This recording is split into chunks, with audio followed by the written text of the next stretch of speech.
Charis Pempenco, nagpaayos ng mukha. Hindi na nga mapipigilan pa ang tuloy-tuloy na pagsikat ng Pinay International Singing Sensation na si Charis Pempenco dahil kumpirmado na magiging bahagi na siya ng programang Glee. At kabilang sa kanyang mga paghahanda ay ang pagpapabotox at thermage procedure na mismong ang kanyang ninang na si Vicky Bello ang personal na gumawa sa kanya. Takot man sa injection ng young singer, itinuloy pa rin niya ang procedure. Siyempre sa pinaka big preparation namin for Glee, lahat po ng mga tao parang inaasahan nila na ano kaya yung Charis, karapat dapat po siyang itapat kay Rachel Berry. So siyempre parang sobrang laki ng pressure. Siyempre parang hindi naman sa makikipagsabayan ako sa kanya. Isa sa nakikitang problema ng young singer na si Charis ay ang paglaki ng kanyang pisngi na dahil daw sa kanyang pag-chewing gum. Well, si Charis kasi, number one, she's just really young. Everybody's saying makeover. Hindi naman po, wala kaming papalitan sa mukha ni Charis kasi they really love her the way she is, right? And she's very young. Pero ang gagawin lang namin, typical problems of a teenager, may acne, di ba? So yan, magpi-facial ka, I hope. Sana. Tapos, ang ginawa namin, kasi Charis's face, I've been noticing, it's been getting wider kasi I've known her for 3 years. So actually, I just found the cause ngayon, di ba? Kasi sabi ko, ba't parang yung face ni Charis naging mas malapad? And considering, that's why she looks taba sometimes, although her body is very small. But because her face is getting wide. Anyway, one of the reasons for that is nag-chewing gum tong babaeng to. And ang nangyayari, yung muscle dito, yung masseter, our chewing muscles, if you chew a lot of gum, it gets bigger. So, pwede yan i-botox para maging normal ulit. Wala. Charis, good luck sa iyong pagsabak sa Glee! Charos lang yun. Nakalakad lang ako. Tsaka lalaki pa yun. Hirit nyo? Alright. So, yung kailangan lang lumiit ng konti. I bet that's just gonna be subtle din siguro, di ba? Hindi naman ibig sabihin talagang mag-iiba na yung mukha ni Charis. Correct. And I think, para lang mas lumiit ang mukha. Kasi if you'll notice, lagi niyang tinatakpan ng Ng buhok hair, oo nga. niya. Siyempre, may mga eksena sa Glee na baka kailangan niyang Naka-ponytail. Naka-ponytail. alisin yung buhok dito. Correct. Kaya ito na ang hirit nyo or ang ating hirit yung question of the day. Kailangan pa ba talaga magpa-botox ni Charis? It's a little too late for that. Pero narito na ang hirit ng mga kapuso natin mula sa Facebook para kay Deb Makatangay. Hindi ako pabor sa pagpapabotox ni Charis kasi masyado pa siyang bata. Baka dumating ang panahon na nagkaedad na siya, pangit na ang itsura ng mukha niya.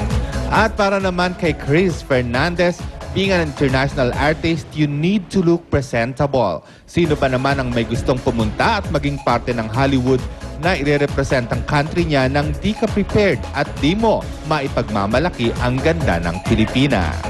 Pwede pa kayo humabol kaya i-post na ang inyong opinion sa aming Facebook account. I-search lang sa Facebook ang mga salitang Unang Hirit GMA. Pwede rin kayong mag-tweet. Ang aming account ay Unang Hirit. Hihintayin namin ang inyong mga komento at malay nyo, yan ang aming mapiling Hirit Nyo! Ngayon naman, lipat tayo kay Maring Connie. Yeah, thank you, Suzy at Kuya Lars. Samantala, mga Pinoy ho talaga mahilig sa pagiging in lagi sa uso, di ba? Remember na maging texting capital tayo ng bansa? Pues, eto hong evolution ng cellphone para sa mga kitiki-text dyan. Mga cellphone na talaga namang colorful ang shapes at designs. Eto ang aking favorite. Eto, dalawa. Dalawa talaga, no? Isang Mickey Mouse na cellphone. At syempre, isang ladybug na talagang kakaiba siya, okay? So mamaya ho, alamin natin yung detalye kung paano natin yan magagamit.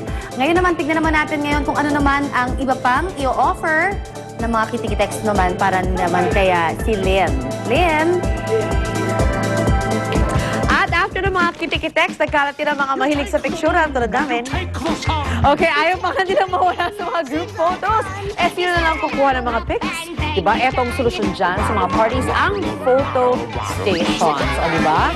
Medyo yung mga kasama ko nagupuan kasi iba yung mga kasama ko today. Fabulous. Dito solve po problema sa photographer at may bonus pang costumes para mas masaya, happy-happy.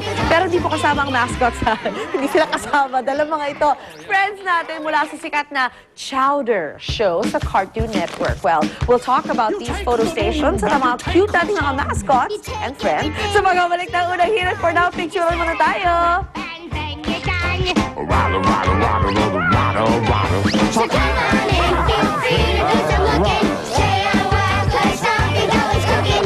Come on in, feel free to do some looking. Stay a while, 'cause something's always cooking.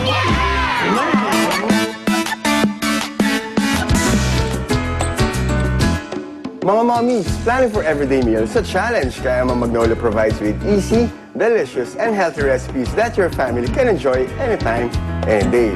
Alam nyo ba na kahit kanin lang ay pwede maging healthy?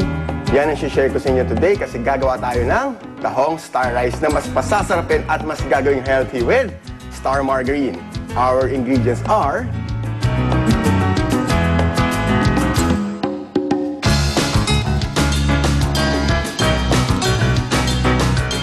okay, first, iboboil natin yung ating mga tahong and then we're going to get the meat. So now, we're going to saute now our tahong. Now we're going to melt yung ating star margarine sa mainit na kawali. We're going to transfer our cornstarch sa bigger bowl. And then, add our cooked tahong meat. Tahong that is coated with cornstarch. Meat. Of course, don't forget to season it with some salt. Meat.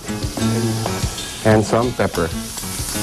Okay, as you can see, now we can add our garlic.